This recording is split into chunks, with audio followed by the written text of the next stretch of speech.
My name is Noah Au-Yeung, and I'm a part of the Axis STEM Corps. For my senior project, I participated in a quantitative biology boot camp. As a member of the Axis STEM Corps, I had to create a project.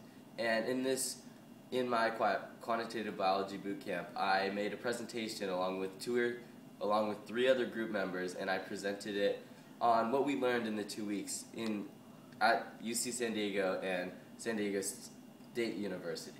In this presentation, we presented it to a panel of PhDs and postdocs who are experts in their field.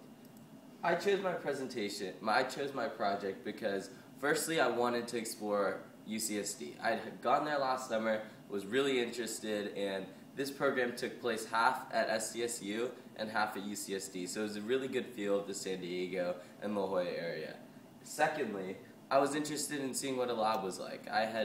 As a high schooler, we don't really get much access to a real lab, especially in Sonoma County, whereas most of the biomedical field is all down in Southern California, mainly in La Jolla and San Diego. So I was really interested in going down there and seeing what the industry was like. And finally, I wanted to see what a real taste of biomedical engineering was.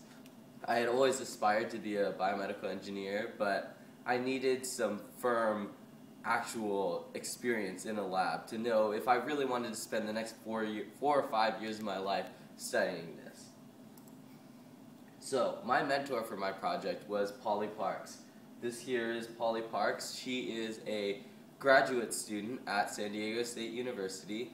During the first week of our program at San Diego State, she was she was the leader of most of the lectures. So we would sit down, walk into the lab, and she would give a lecture, and then we would usually do a lab on the lecture. Polly's super helpful. She was always ready to answer your questions, whether it be slightly backhanded remarks, but always ready. She would always push you to do your best. And thankfully, the second week, I got to work personally with Polly as she was in my group for our presentation at UCSD. Our team was Team X-Men, and it was composed of Polly, Brian, Amy, and myself. So, during week one was at San Diego State University, and we studied everything under the moon about genetic engineering. So, we started out we worked on creating cultures and wiping the cultures. So, over here, every day, most days we'd walk in, create some LB plates. LB plates are basically the base for all genetics because they have all the nutrients that cultures need. So we created these plates, and in this photo here, I am using the hockey puck, that was what we called it, the hockey puck device, to spread the cultures evenly around the LB plate. So we could then put it in a warm room and then watch the cultures grow over 24 hours. Because E. coli has one of the fastest regeneration rates. Right here, we have a electrophoresis gel. So what this does is you put in something, okay, I have to read up on what that something is, and then you put it in, like Sherhow is doing here. So he uses a micropipette to be really steady and just put the tip in and inject a little bit. What's my time at? 4 minutes. Okay.